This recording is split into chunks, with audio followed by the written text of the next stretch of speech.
অনেকেই credit card ব্যবহার করছেন কিংবা নতুন ক্রেডিট কার্ড নেওয়ার কথা ভাবছেন। ক্রেডিট কার্ডের একটা ফিচার হয়তো আপনারা খেয়াল করেছেন, যেটা নর্মালি সব ব্যাংকেই থাকে, যে মিনিমাম 15 দিন এবং ম্যাক্সিমাম 45 দিন ক্রেডিট কার্ডে একটা ইন্টারেস্ট ফ্রি টাইম থাকে। কোনো ব্যাংকে আবার সেটা ম্যাক্সিমাম 50 দিন পর্যন্তও থাকে। কিন্তু যারা ক্রেডিট কার্ড ব্যবহার করছেন সেই ক্রেডিট কার্ড ইউজারদের মধ্যে বেশিরভাগ মানুষই আসলে জানে না যে কীভাবে ক্রেডিট কার্ডের এই ইন্টারেস্ট ফ্রি টাইমটা অ্যাভেল করতে হয়, অর্থাৎ ক্রেডিট কার্ডে কীভাবে ইন্টারেস্ট হয় এই প্রসেসটা অনেকেই আসলে ক্লিয়ার ধারণা রাখে না, যে কারণে তাদের ক্রেডিট কার্ডে বাড়তি ইন্টারেস্ট চার্জ হয়। এই ভিডিওতে আমি চেষ্টা করব ক্রেডিট কার্ডের ইন্টারেস্ট সম্পর্কে A to Z সম্পূর্ণ একটা ধারণা আপনাদেরকে দেওয়ার জন্য, এবং কিভাবে কার্ড ব্যবহার করলে বা কিভাবে ট্রানজ্যাকশন করলে আপনি সর্বোচ্চ ইন্টারেস্ট ফ্রি টাইমটা অ্যাভেল করতে পারবেন। বিস্তারিত সব কিছুই থাকবে এই ভিডিওতে। সো ক্রেডিট কার্ড রিলেটেড নতুন নতুন ভিডিও পেতে অবশ্যই চ্যানেলটা সাবস্ক্রাইব করার অনুরোধ রইল। ক্রেডিট কার্ডের ইন্টারেস্ট সম্পর্কে জানতে হলে শুরুতে আপনাকে ক্রেডিট কার্ডের ট্রানজ্যাকশন সম্পর্কে জানতে হবে, অর্থাৎ ক্রেডিট কার্ডের ট্রানজ্যাকশন প্যাটার্নটা, মানে কীভাবে ট্রানজ্যাকশন করা যায়। তো চলুন আমরা একটু সেটা জানি। শুরুতে আপনি যদি ক্রেডিট কার্ড দিয়ে ক্যাশ ট্রানজ্যাকশন করতে চান, তাহলে আপনি চাইলে কার্ড চেক দিয়ে ট্রানজ্যাকশন করতে পারবেন, অর্থাৎ ক্রেডিট কার্ডের সাথে আপনাকে যে চেকটা দেয় সেই চেক দিয়ে আপনি চাইলে ক্যাশ টাকা তুলতে পারবেন। দ্বিতীয়ত হচ্ছে আপনি চাইলে ক্রেডিট কার্ড দিয়ে ডিরেক্ট ATM বুথ থেকে টাকা তুলতে পারবেন। থার্ড হচ্ছে আপনি ব্রাঞ্চ পজ, অর্থাৎ অনেক ব্রাঞ্চে এরকম পজ মেশিন থাকে যেখানে আপনি কার্ডটা সোয়াইপ করে আপনি ব্রাঞ্চ থেকে ক্যাশ টাকা নিতে পারবেন। এবং তারপর হচ্ছে ওয়ালেট ট্রান্সফার, অর্থাৎ আপনি চাইলে ক্রেডিট কার্ড থেকে বিকাশ, রকেট, নগদ এ ধরনের যে ওয়ালেটগুলো আছে আপনি ওয়ালেটেও ফান্ড ট্রান্সফার করতে পারবেন। সো নর্মালি এই ওয়েগুলোতে ক্রেডিট কার্ড থেকে আপনি ক্যাশ টাকা তুলতে পারবেন। দ্বিতীয়ত যেটা হচ্ছে কেনাকাটা ও বিল পেমেন্টের ক্ষেত্রে। তো শুরুতে আমরা দেখব পজ ট্রানজ্যাকশন, অর্থাৎ আপনি দোকানে গিয়ে যখন কোনো কেনাকাটা করবেন সেটা আপনি পজে ট্রানজ্যাকশন করবেন। তারপরে হচ্ছে আপনি কিউআর ট্রানজ্যাকশন, অর্থাৎ আপনি ক্রেডিট কার্ড থেকে কিউআরও কিন্তু পেমেন্ট করতে পারবেন। তারপর হচ্ছে ই-কমার্স ট্রানজ্যাকশন, আপনি অনলাইনে যদি কোনো ট্রানজ্যাকশন করতে চান, কোনো প্রোডাক্ট পারচেস করবেন, সেক্ষেত্রে আপনি ক্রেডিট কার্ড দিয়ে বিল দিতে পারবেন। তারপরে হচ্ছে বিল পেমেন্ট, অর্থাৎ আপনি ক্রেডিট কার্ড দিয়ে চাইলে ইউটিলিটি বিল যেগুলো আছে, বিদ্যুৎ বিল, গ্যাস বিল, কারেন্ট বিল, এসব বিল পরিশোধ করতে পারবেন। পাশাপাশি বিভিন্ন রকম ভার্সিটির বিল পেমেন্ট, অনেক ধরনের পেমেন্টই ক্রেডিট কার্ড দিয়ে করা সম্ভব। এখন এই ট্রানজ্যাকশনগুলোর মধ্যে কোন কোন ট্রানজ্যাকশন আসলে আপনি ইন্টারেস্ট ফ্রি টাইম পাবেন আর কোন ট্রানজ্যাকশানে ইন্টারেস্ট ফ্রি টাইম পাবেন না, এবার চলুন একটু সেটা দেখি। শুরুতে হচ্ছে ইন্টারেস্ট ফ্রি টাইম পাবেন কোন কোন কার্ডে, যেটা ম্যাক্সিমাম 45 দিন বলা হয় এবং মিনিমাম 15 দিন। শুরুতে আপনি ক্রেডিট কার্ড চেক দিয়ে যদি টাকা তোলেন সেক্ষেত্রে আপনি ইন্টারেস্ট ফ্রি টাইম পাবেন। যদি আপনি পজে কোনো কেনাকাটা করেন সেক্ষেত্রে পাবেন। তারপর আপনি যদি ই-কমার্সে ট্রানজ্যাকশন করেন সেক্ষেত্রে পাবেন। যদি আপনি ওয়ালেটে ফান্ড ট্রান্সফার করেন সেক্ষেত্রেও আপনি ইন্টারেস্ট ফ্রি টাইম পাবেন এবং কিউআর ট্রানজ্যাকশনের ক্ষেত্রে পাবেন।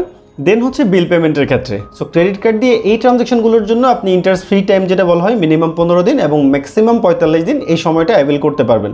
আর ইন্টারেস্ট ফ্রি টাইম পাবেন না সেটা হচ্ছে এটিএম ট্রানজ্যাকশনের ক্ষেত্রে, অর্থাৎ আপনি যদি এটিএম থেকে ক্রেডিট কার্ড দিয়ে টাকা তোলেন সেক্ষেত্রে আপনার ইনস্ট্যান্ট ইন্টারেস্ট চার্জ শুরু হবে। সেক্ষেত্রে কিন্তু আপনাকে যে ম্যাক্সিমাম 45 ডেজ বা 50 ডেজ যেটা বলা হয় ইন্টারেস্ট ফ্রি টাইম, এই টাইমটা আসলে দেওয়া হয় না।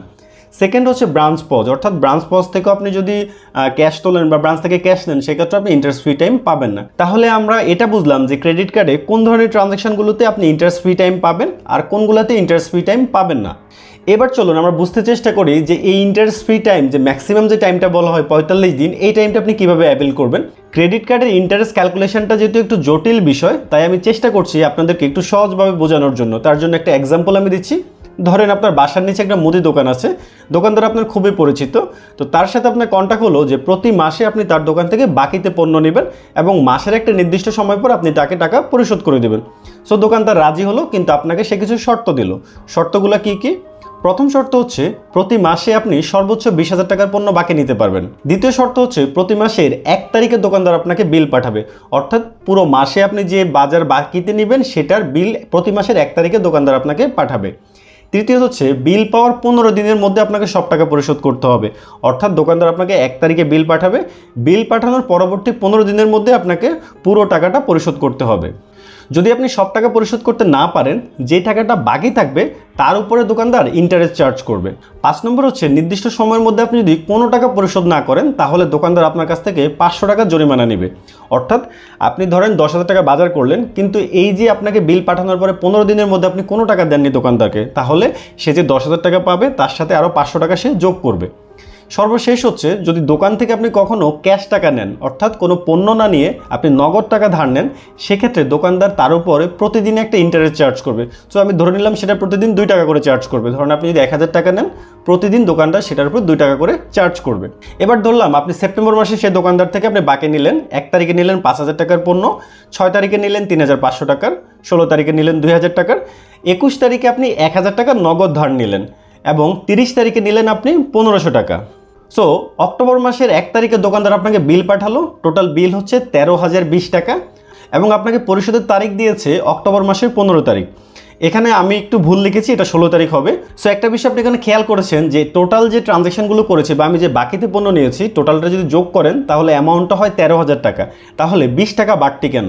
20 টাকা বাড়তি তার কারণ হচ্ছে আপনি যে 1000 টাকা নগদ নিয়েছেন তার কন্ডিশন কী ছিল যে আপনি যদি কখনো নগদ টাকা নেন সেক্ষেত্রে নগদ টাকার উপর প্রতিদিন হারে আপনাকে সুদ দিতে হবে। সো আপনি চিন্তা করেন 21 তারিখ থেকে 1 তারিখ পর্যন্ত এই যে 10 দিন যদি প্রতিদিন আপনার 2 টাকা করে হয় তাহলে 10 দিনে সে আপনার কাছ থেকে 20 টাকা ইন্টারেস্ট নিবে। সো সেটা আপনার বিলের মধ্যে সে যুক্ত করে দিয়েছে। সো এখন আমরা একটা বিষয় বোঝার চেষ্টা করি। সো আপনি দোকানদার থেকে যে বাকিতে পণ্যটা নিলেন তাহলে আপনি এই সুবিধাটা আসলে কতদিন ভোগ করলেন? মানে দোকানদারকে আপনি টাকাটা এখনো দেওয়া লাগছে না বা আপনি তো টাকাটা তাকে দিবেন অক্টোবর মাসের 15 তারিখের মধ্যে বা 16 তারিখে দিবেন, তাহলে আপনি কতদিন আপনি এই সুবিধাটা ভোগ করছেন? এবার চলুন সেটা একটু দেখি। আপনি প্রথমে যে 5000 টাকার পণ্যটা কিনেছেন সেটা কিনেছেন সেপ্টেম্বর মাসের 1 তারিখে, দোকানদার আপনাকে বিল পাঠিয়েছে অক্টোবর মাসের 1 তারিখ, তাহলে আপনি এখানে সময় পাচ্ছেন 30 দিন এবং তার দোকানদার আপনাকে আরও 15 দিন সময় দিয়েছে বিলটা পরিশোধ করার জন্য, তাহলে আপনি 45 দিন সময় পাচ্ছেন। তাহলে দেখেন এই দোকান থেকে আপনি যদি বাকিতে পণ্য নেন তাহলে আপনি যদি মাসের শুরুতে নেন তাহলে আপনি সর্বোচ্চ 45 দিন সময়টা পাচ্ছেন। যদি আপনি 6 তারিখে নেন সেক্ষেত্রে আপনার সময়টা কমে যাচ্ছে, আপনি টোটাল 39 দিন পাচ্ছেন, কারণ 6 তারিখে যে কেনাকাটা করেছেন সেটার বিল হয়েছে 1 তারিখ। সো এই সময়টা হচ্ছে 24 দিন আর পরবর্তী যে 15 দিন সময় দিয়েছে সেটা টোটালটা যোগ করলে হয় 39 দিন। এভাবে 16 তারিখে যে প্রোডাক্টটা কিনেছেন সেটার জন্য আপনি সময় পাচ্ছেন 29 দিন এবং যে টাকা নগদ নিয়েছেন তার জন্য আপনাকে কোনো সময় পাচ্ছেন না, কারণ আপনি যেদিন টাকাটা নিয়েছেন সেদিন থেকে আপনার ইন্টারেস্ট ক্যালকুলেশনটা শুরু হয়েছে।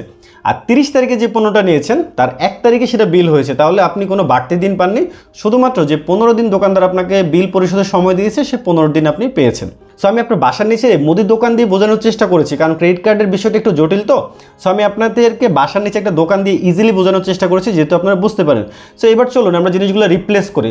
ধরেন যেটা মুদি দোকান সেটা হচ্ছে একটা ব্যাংক আর যেটা আপনি বাকি নেবেন সেটা হচ্ছে credit card. So normally credit কার্ডটা কিন্তু একটা লোন প্রোডাক্ট, অর্থাৎ আপনি আগে বাকিতে পণ্য নেবেন তারপরে আপনি বিল পরিশোধ করবেন, তাই তো? সো আপনাকে যে বিলটা পাঠিয়েছে দোকানদার সেটা হচ্ছে ব্যাংকের ক্রেডিট কার্ড স্টেটমেন্ট। সো এবার শর্তগুলোর সাথে আমরা একটু ম্যাচ করি। প্রথমে হচ্ছে আপনি যে 20,000 টাকার পণ্য বাকি নিতে পারবেন সর্বোচ্চ, সেটা হচ্ছে ক্রেডিট লিমিট। যেমন এই ক্রেডিট কার্ডের লিমিট হচ্ছে 2 লাখ টাকা এবং প্রতি মাসের 1 তারিখে বিল পাঠাবে, সেটা হচ্ছে স্টেটমেন্ট ডেট, অর্থাৎ এই ক্রেডিট কার্ডের প্রতি মাসের 25 তারিখে স্টেটমেন্ট হয়। আর দোকানদার যে আপনাকে 15 দিন সময় দিয়েছে বিল পরিশোধ করার জন্য সেটাকে ক্রেডিট কার্ডের ভাষায় বলা হয় ডিউ ডেট, অর্থাৎ যে ডেটের মধ্যে আপনাকে টাকাটা পরিশোধ করতে হবে। তারপর হচ্ছে কারেন্ট ব্যালেন্স এবং মিনিমাম ডিউ অ্যামাউন্ট, অর্থাৎ আপনার কার্ডের এই মুহূর্তে টোটাল আউটস্ট্যান্ডিং কত, আউটস্ট্যান্ডিংয়ের 5% হচ্ছে মিনিমাম ডিউ। এই যে এখানে যে 4 নম্বরে যে শর্তটা আছে যে আপনি যদি পুরো টাকা পরিশোধ করতে না পারেন আপনি চাইলে কোনো আংশিক অ্যামাউন্টও পরিশোধ করতে পারবেন, তবে সেক্ষেত্রে বাকি টাকার উপর কিন্তু আপনার ইন্টারেস্ট চার্জ হবে। এই কার্ডে দেখতে পাচ্ছেন ইন্টারেস্ট চার্জ হয়েছে, তার কারণ হচ্ছে এই কার্ড হোল্ডার প্রিভিয়াস যে তার আউটস্ট্যান্ডিং ছিল সবসময় সে আউটস্ট্যান্ডিং ক্লিয়ার করেনি, অর্থাৎ সে মিনিমাম ডিউটা ক্লিয়ার করেছে, তো যে কারণে বাকি অ্যামাউন্টের উপর তার ইন্টারেস্ট চার্জ হয়েছে। সো তারপরে 5 নম্বরে যে শর্তটা সেটা হচ্ছে আপনি যদি কোনো টাকা পরিশোধ না করেন তাহলে আপনাকে যে দোকানদার আপনার কাছে 500 টাকা জরিমানা করবে, ক্রেডিট কার্ডের ভাষায় সেটাকে বলা হয় লেট পেমেন্ট। এবং 6 নম্বর যেটা সেটা হচ্ছে যদি আপনি কখনো ক্যাশ টাকা নেন তাহলে আপনাকে প্রতিদিন সুদ দিতে হবে। আর ব্যাংকের ক্ষেত্রে হচ্ছে আপনি ক্রেডিট কার্ড দিয়ে যদি কখনো কোনো এটিএম থেকে নগদ টাকা উত্তোলন করেন তাহলে তার উপর আপনার কাছ থেকে ব্যাংক প্রতিদিন ইন্টারেস্ট চার্জ করবে, সেটার জন্য আপনার কোনো ইন্টারেস্ট ফ্রি টাইম দিবে না। এই ক্রেডিট কার্ডে দেখতে পাচ্ছেন যে অনেকগুলো ট্রানজ্যাকশন আছে, তাহলে চলুন আমরা এবার একটু সেটা দেখি যে ট্রানজ্যাকশনগুলোর জন্য এই কার্ড হোল্ডার কতদিন সময় পাবে বা কিভাবে সে মিনিমাম 15 দিন এবং ম্যাক্সিমাম 45 দিনের সময়টা সে অ্যাভিল করবে, সে কতদিন সময় পাচ্ছে। দেখতে পাচ্ছেন 15 তারিখে একটা ট্রানজ্যাকশন, 2টা ট্রানজ্যাকশন, 3টা ট্রানজ্যাকশন আছে এবং 17 তারিখে আছে 2টা ট্রানজ্যাকশন, 18 তারিখে একটা ট্রানজ্যাকশন এবং 22 তারিখে 2টা ট্রানজ্যাকশন। কার্ড হোল্ডার এই ট্রানজ্যাকশনগুলো করেছে সেপ্টেম্বর মাসের যে স্টেটমেন্ট আছে সেই স্টেটমেন্টে। এই card holder previous outstanding balance আছে 1,48,180 টাকা, অর্থাৎ এই অ্যামাউন্টটা তার আগে থেকে বাকি, যেটার উপর প্রতি মাসে এই কার্ড হোল্ডার ইন্টারেস্টটা দিয়ে আসছে বা প্রতি মাসে ইন্টারেস্ট চার্জ হয়। সো এই যে সে ট্রানজ্যাকশনগুলো করেছে, এই ট্রানজ্যাকশনের জন্য ব্যাংক তাকে বিল পাঠিয়েছে সেপ্টেম্বর মাসের 25 তারিখ, যেটা পরিশোধ করতে হবে অক্টোবর মাসের 10 তারিখের মধ্যে। অর্থাৎ তাকে 15 দিন সময় দিয়েছে ব্যাংক টাকাটা পরিশোধ করার জন্য। এবং দেখতে পাচ্ছেন সেপ্টেম্বর মাসে এই কার্ড হোল্ডার কার্ডে মাত্র 5,000 টাকা পেমেন্ট করেছে, পুরো টাকা পরিশোধ করেনি, যে কারণে তার স্টেটমেন্টে ইন্টারেস্ট চার্জ হয়েছে। সো এবার চলুন আমরা ট্রানজ্যাকশনের ফ্রি টাইমটা বোঝার চেষ্টা করি।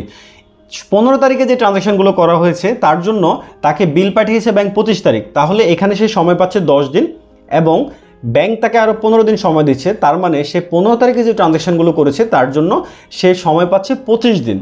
কিন্তু এই কাস্টমার যদি 15 তারিখে ট্রানজ্যাকশন না করে, ধরেন এই কাস্টমার 26 তারিখে ট্রানজ্যাকশন করেছে, তাহলে কী হতো? তাহলে 26 তারিখে হলে সেটার বিল আসতো তার পরের মাসের 25 তারিখ এবং তারপরে ব্যাংক তাকে আরও 15 দিন সময় দিত।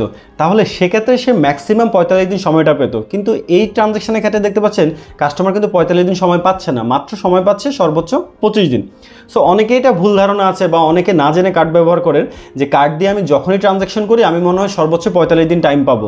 বিষয়টা তা না। সো না জেনে অনেক সময় ক্রেডিট কার্ড ব্যবহার করলে বা কার্ডে ট্রানজ্যাকশন করলে আপনার কিন্তু বাড়তি ইন্টারেস্ট চার্জ হবে, কারণ আপনি তো হিসাব করে রাখবেন আমি তো প্রত্যেকটা ট্রানজ্যাকশনের জন্য 45 দিন সময় পাবো, আসলে কিন্তু তা না।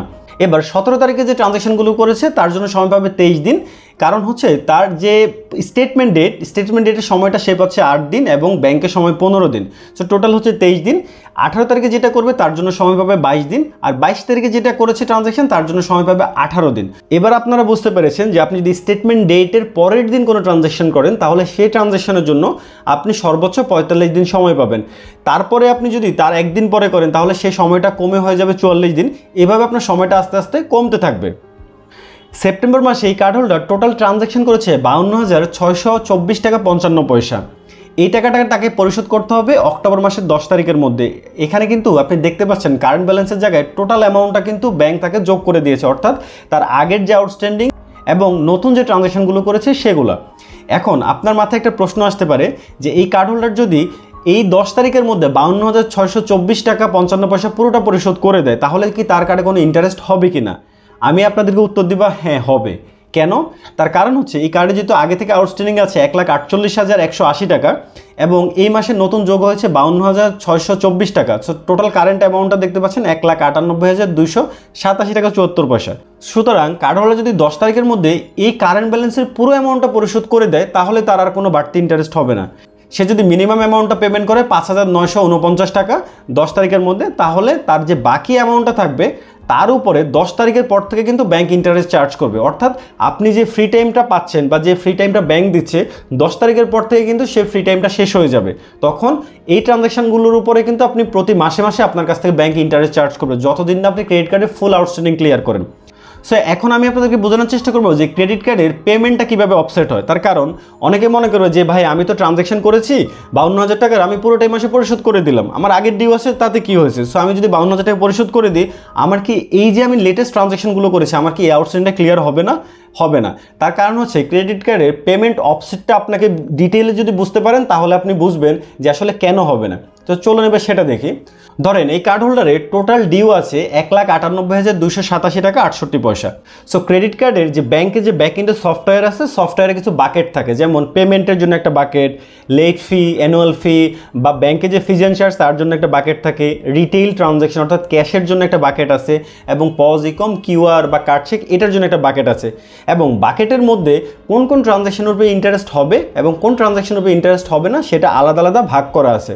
সো আমি ধরে নিলাম এই কার্ড হোল্ডারের যে আউটস্ট্যান্ডিংটা দেখতে পাচ্ছেন 1,98,000 টাকা সামথিং, সেটা যদি আমি ব্রেকডাউন করি তাহলে তার ফিজ অ্যান্ড চার্জ আছে দেখতে পাচ্ছেন 5,083 টাকা, যেটা ইন্টারেস্ট হবে এবং যেটা ইন্টারেস্ট হবে না সেটা 400 টাকা। কারণ ইন্টারেস্ট হবে না অনেকগুলো চার্জের উপর ব্যাংক ইন্টারেস্ট চার্জ করে না, যেমন ভ্যাটের উপর করে না, সিআইভি ফির উপর চার্জ করে না, এ ধরনের অনেকগুলো আছে। তবে সেটা ব্যাংক ওয়াইজ কিন্তু আবার ভ্যারি করে, বাট এটা হওয়ার কথা না। দেন হচ্ছে এই কার্ড হোল্ডারের ধরেন আগে থেকে ক্যাশ অ্যাডভান্স তোলা আছে 10,000 টাকা এবং আদার্স ট্রানজ্যাকশন দিয়ে সে কেনাকাটা করেছে। এখন এখানে দেখতে পাচ্ছেন ইন্টারেস্ট হবে না, যেটা সেই অ্যামাউন্টটা দেখতে পাচ্ছেন 52,624 টাকা, যেটা সে সেপ্টেম্বর মাসে স্টেটমেন্টে খরচ করেছে। এই অ্যামাউন্টে ইন্টারেস্ট হবে না, তার কারণ হচ্ছে অক্টোবর মাসের 10 তারিখ যখন ক্রস করে যাবে তখন থেকে এই অ্যামাউন্টের উপরে ইন্টারেস্ট চার্জ শুরু হবে, তার আগ পর্যন্ত হবে না। সো এই কার্ড হোল্ডার ধরেন কার্ডে 10,000 টাকা পেমেন্ট করলো, সাথে সাথে সে একটা ব্যাংক থেকে SMS পেলো যে তার কার্ডে আর 1,88,000 সামথিং আউটস্ট্যান্ডিং আছে। কিন্তু সে জানে না তার আউটস্ট্যান্ডিংয়ের যে অ্যামাউন্টটা সে পরিশোধ করেছে 10,000 টাকা, সেটা আসলে কীভাবে অফসেট হয়। সো ব্যাংকের কিছু প্রায়োরিটি বাকেট থাকে, যেমন ফিজ অ্যান্ড চার্জের অ্যামাউন্ট যদি থাকে সবার আগে ব্যাংক সেটা ক্লিয়ার করবে, তারপর যদি কোনো ক্যাশ অ্যাডভান্স থাকে সেটা ক্লিয়ার করবে, তারপরে রিটেলের যে অ্যামাউন্টটা থেকে ইন্টারেস্ট চার্জ হয় সেটা ক্লিয়ার করবে, তারপরে হচ্ছে আপনি যে নিউ ট্রানজ্যাকশনগুলো করেছেন সেগুলো ব্যাংক মাইনাস করবে। সো দেখি কীভাবে। শুরুতে সে কী করবে, ফিজ অ্যান্ড চার্জের যে অ্যামাউন্ট আছে সেটা পুরো ক্লিয়ার করবে, যদি আপনি যেটা পেমেন্ট করেছেন সেটা যদি কাভার হয়। পরবর্তী অ্যামাউন্টটা সে কী করবে, রিটেলের যে ক্যাশ অ্যাডভান্স আছে সেটা সে মাইনাস করে বাকি যে অ্যামাউন্টটা থাকবে সেটা সে বাকেটে হোল্ড করে রাখবে, এবং আপনার রিটেল ট্রানজ্যাকশন যেটা আছে সেটার উপর সে হাত দিবে না, মানে সেটাতে যা আছে তাই থাকবে। এবার ধরেন এই কার্ড হোল্ডার 50,000 টাকা পেমেন্ট করলো, তাহলে সে সাথে সাথে SMS পাবে যে তার কার্ডে আউটস্ট্যান্ডিং আছে 1,38,000 টাকা সামথিং। তাহলে কী হবে, ব্যাংক শুরুতেই খুঁজবে তার কোনো ফিজ অ্যান্ড চার্জ আছে কিনা বাকেটে, নাই। সো এখানে সে হাত দিবে না, তারপরে সে ক্যাশ অ্যাডভান্সের যে বাকেটটা আছে সেটা সে ক্লিয়ার করে দেবে, এবং বাকি অ্যামাউন্টটা সে রিটেলের যে বাকেটে ইন্টারেস্ট হবে সেটা থেকে মাইনাস করবে। এই অ্যামাউন্টটা হচ্ছে কার্ড হোল্ডার আগে থেকে যে আউটস্ট্যান্ডিংটা ক্যারি ফরওয়ার্ড হয়ে আসছে, অর্থাৎ প্রতি মাসে সে মিনিমাম ডিউ দিচ্ছে, বাকিটা থেকে যাচ্ছে, সে সেই বাকেটে হাত দিবে। আপনি নতুন যে ট্রানজ্যাকশন করেছেন 52,000 টাকা লাস্ট স্টেটমেন্টে, সেখানে সে হাত দিবে না। সো এবার ধরেন এই কার্ড হোল্ডারের কার্ডে আবার অ্যানুয়াল ফি চার্জ হলো 5,000 টাকা, এবং সে এটিএম থেকে টাকা তুললো 15,000 টাকা। তাহলে সব মিলিয়ে এই মুহূর্তে তার কার্ডের টোটাল আউটস্ট্যান্ডিং আছে 1,58,287 টাকা। সো কার্ড হোল্ডার ধরেন এই কার্ডে আবার 1,20,000 টাকা পেমেন্ট করলো, সাথে সাথে সে একটা SMS পেলো যে তার কার্ডে আর আউটস্ট্যান্ডিং আছে 38,287 টাকা। সো এই পেমেন্টটা কীভাবে অফসেট হবে, শুরুতে ব্যাংক তার ফিজ অ্যান্ড চার্জের বাকেটটা ক্লিয়ার করবে, তারপর এটিএম বাকেটটা ক্লিয়ার করবে, তারপরে তার যে আউটস্ট্যান্ডিং যে অ্যামাউন্ট আছে যেটা আগে থেকে ক্যারি ফরওয়ার্ড হয়ে আসছে সেই অ্যামাউন্টটা ক্লিয়ার করবে, তারপরে সে যে নতুন ট্রানজ্যাকশানগুলো আছে সেই ট্রানজ্যাকশান অ্যামাউন্টটা থেকে সে মাইনাস করবে। সো ক্রেডিট কার্ডে কীভাবে পেমেন্ট অফসেট হয় এটা আপনারা হয়তো বুঝতে পেরেছেন। সো ক্রেডিট কার্ড আসলে খুব জটিল একটা বিষয়, এটার আসলে যখন ডিটেলস বলতে যাই আমার মনে হয় যে আমি অনেক কথা বলতে পারিনি বা মিস হয়ে গেছে। সো তবু আমি চেষ্টা করেছি সর্বোচ্চ আপনাদেরকে বোঝানোর জন্য। যদি আপনি কোনো কিছু বুঝতে না পারেন সেটা আমাকে কমেন্ট সেকশনে জানাবেন, আমি চেষ্টা করব পরবর্তীতে আরেকটা ভিডিও বানাতে, এবং সেটা হবে কোনো একটা ক্রেডিট কার্ডের একটা নির্দিষ্ট স্টেটমেন্টে যে ইন্টারেস্টটা চার্জ হয়েছে সেই ইন্টারেস্ট অ্যামাউন্টটা কীভাবে চার্জ হয়েছে সেটা ক্যালকুলেশন করে দেখাতে। তার জন্য অবশ্যই চ্যানেলটা সাবস্ক্রাইব করে রাখবেন যেন ওই ভিডিও আপলোড হলে আপনি সাথে সাথে দেখতে পান। আপনি যদি কোনো কিছু বুঝতে না পারেন বা কোনো কিছু জানার থাকে সেটা আমাকে কমেন্ট সেকশনে জানাবেন। আর এই ভিডিওটা আসলে যারা ক্রেডিট কার্ড ইউজার আছে আসলে সবারই জানা উচিত যে কীভাবে ইউজ করলে আসলে ক্রেডিট কার্ডের যে সর্বোচ্চ টাইমটা আছে সেটা সে অ্যাভেল করতে পারবে। সো ভিডিও যদি ভালো লাগে তাহলে অবশ্যই চ্যানেলটা সাবস্ক্রাইব করে বেল আইকন অন করবেন, আর ভিডিওতে লাইক করতে একদমই ভুলবেন না। অন্যদের সাথে চাইলে ভিডিওটা শেয়ার করতে পারেন। ভালো থাকবেন, কথা হবে পরবর্তী নতুন আরেকটা ভিডিওতে। ধন্যবাদ।